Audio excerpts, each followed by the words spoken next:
ऐसे लड़के की है जो शहर शहर जाकर कबाड़ी का सामान लिया करता था।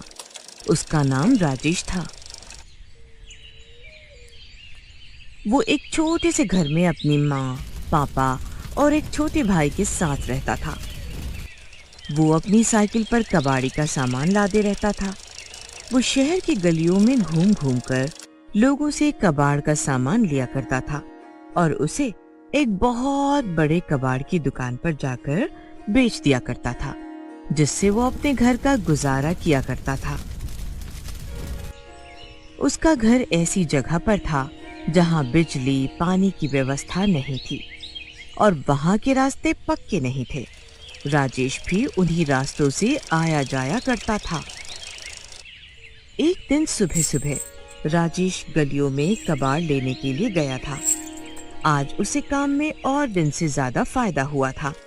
शाम होने में समय था, तो उसने सोचा कि अभी तो शाम होने में थोड़ा समय है, तो मैं और इलाकों में चला जाता हूँ। यही सब सोचकर वो निकल पड़ा और उसे वहां जाकर भी बहुत कबाड़े का सामान मिला।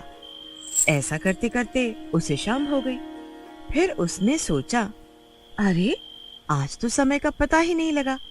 मुझे घर पहुंचते पहुंचते आज तो पक्का रात हो जाएगी। वैसे वो अपने घर से बहुत दूर आ गया था। हे भगवान, आज तो मैं काम के चक्कर में बहुत लेट हो गया हूँ। माँ, पापा और भाई मेरी राह देख रहे होंगे। मुझे जल्द से जल्द घर पहुँचना चाहिए। वैसे तो उसके घर का रास्ता बहुत दूर था, लेकिन उसने सोचा कि अगर मैं जंगल के रास्ते से घर जाऊंगा तो शायद जल्दी ही घर पहुंच जाऊंगा। यही सब सोचकर वो जंगल के रास्ते घर को निकल गया। जंगल में बहुत अंधेरा था, तो उसे कुछ सही से दिखाई नहीं दे रहा था। थोड़ी देर चलने के बाद उसे जंगल में आग की रोशनी दिखाई दी, तो उसे थोड़ी राहत मिली। फिर वो रोशनी को देखते देखते आगे निकल गया, लेकिन थोड़ी देर बाद वो रोशनी आना बंद हो गई। राजेश जैसे तैसे आगे बढ़ता रहा, लेकिन सामान ज्यादा होने की वजह से वो बहुत थक गया था। वो थोड़ा आराम करता और आगे बढ़ता चला गया। थोड़ी दूर चलने के बाद उसे ऐसा एहसास हुआ कि उसके पीछे कोई चलता हुआ उसके पास आ रहा है। उसने पीछे मुड़कर देखा, लेकिन उसे कोई दिखाई नहीं दिया। मुझे ऐसा लगा कि कोई मेरे पीछे चल रहा है। शायद ये मेरा वहम होगा। ऐसा कहकर फिर वो आगे की ओर निकल गया। दोबारा थोड़ी दूर चलने के बाद उसे अजीब सी आवाजें आने लगी और उसे ऐसा महसूस हुआ कि कोई एक पेड़ से दूसरे पेड़ पर कूद रहा है। उसने पीछे मुड़कर देखा, एक सफेद लंबे बालों वाली बुढ़िया डायन थी। उसे विश्वास नहीं हुआ, क्योंकि एक बुढ़िया औरत ऐसे कैसे कूद सकती है। एक बुढ़िया ऐसे कैसे पेड़ों पर कूद सकती है, वो भी इतने बड़े जंगल में? क्या करेगी? लगता है कि मैं आज ज्यादा थक गया हूँ, इसलिए मुझे ऐसा महसूस हो रहा है। वो और आगे बढ़ता रहा। थोड़ी देर में सब आवाजें आना बंद हो गई। उसे चलते चलते बहुत देर हो गई थी और उसकी साइकिल का वजन भी बढ़ता जा रहा था। अचानक उसने महसूस किया कि अरे ये क्या, मेरी साइकिल का वजन इतना बढ़ता क्यों जा रहा है?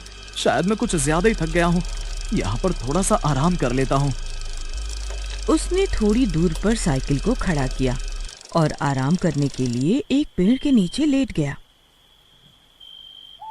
फिर वो थोड़ा सा आराम करके उठा और अपनी साइकिल के पास आने लगा, तो उसने देखा कि एक बुढ़िया थी जो हवा में उड़ रही थी। वो डायन बहुत ही भयानक थी। उसका चेहरा बहुत बदसूरत और काला था। उसकी एक लंबी सी नाक थी और उसके लंबे लंबे सफेद बाल, बड़े बड़े नाखून और उल्टे पैर थे। उसको देखकर राजेश के होश उड़ गए। वो एकदम हक्का बक्का रह गया। वो बुढ़िया उसकी ओर देखकर हंस रही थी और अपनी लंबी सी जीभ से राजेश को अपने पास बुला रही थी। अच्छा, तो ये वही खून पीनी डायन है जिसके बारे में सरपंच जी ने बताया था। तो इसका मतलब यही वो डायन थी जिसका मुझे थोड़ी देर पहले एहसास हुआ था। उसको देखकर वो समझ गया था कि आज ये मेरा खून पी कर रहेगी। वो डायन अपने हाथ की अंगुली से हवा में कुछ जादू करती और उसे अपने पास बुला रही थी। वो अपनी जान बचाने के लिए साइकिल और कबाड़ के सामान को छोड़कर अपने घर की ओर बहुत तेजी से भागने लगा और वो डायन भी उसके पीछे तेजी से भागने लगी और भागते समय वो डायन और भी भयानक लग रही थी। फिर राजेश हनुमान जी का नाम लेकर अपने घर के पास एक मंदिर में पहुंचने ही वाला था कि तभी वो डायन जोर से चिल्लाई और बोली, रुक, मुझे बहुत तेज भूख लग रही है। और फिर वो डायन ऐसा बोलकर हवा में गायब हो गई। राजेश भागता हुआ मंदिर में चला गया और वहीं बेहोश हो गया। अगले दिन सुबह जब पंडित जी और सरपंच मंदिर में आए और उसे ऐसे पड़ा हुआ देखा तो पंडित ने उसके मुंह पर पानी की छींटे मारकर उसे उठाया। अरे राजेश, तुम ऐसे यहाँ बेहोश होकर क्यों पड़े हो? ऐसा क्या हुआ जो तुम ऐसे पड़े हुए हो और तेरे माँ पापा और भाई तुझको पूरी रात भर ढूंढ रहे थे? पंडित जी, मैं कल रात को काम पर से लेट हो गया था तो घर जल्दी आने की वजह से मैं जंगल के रास्ते से घर आ रहा था कि तभी वो खून पीनी डायन मेरे पीछे पड़ गई और कैसे भी करके मैं जान बचाकर भागता हुआ यहाँ मंदिर में आ गया था और पता नहीं मैं कब बेहोश हो गया था। अरे तेरा दिमाग खराब था क्या जो तू उस खून पीनी डायन के जंगल से गुजर कर आ गया? खैर, तेरा नसीब अच्छा है जो तू उस डायन के चंगुल से बचकर आ गया। शायद तुझे भगवान ने बचा लिया। चल अब खड़ा हो और भगवान का शुक्रिया अदा कर दे कि तुझे भगवान ने बचा लिया।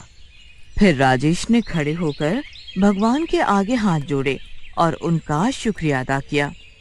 फिर वो घर गया और अपने घर वालों को सारी बातें बताई।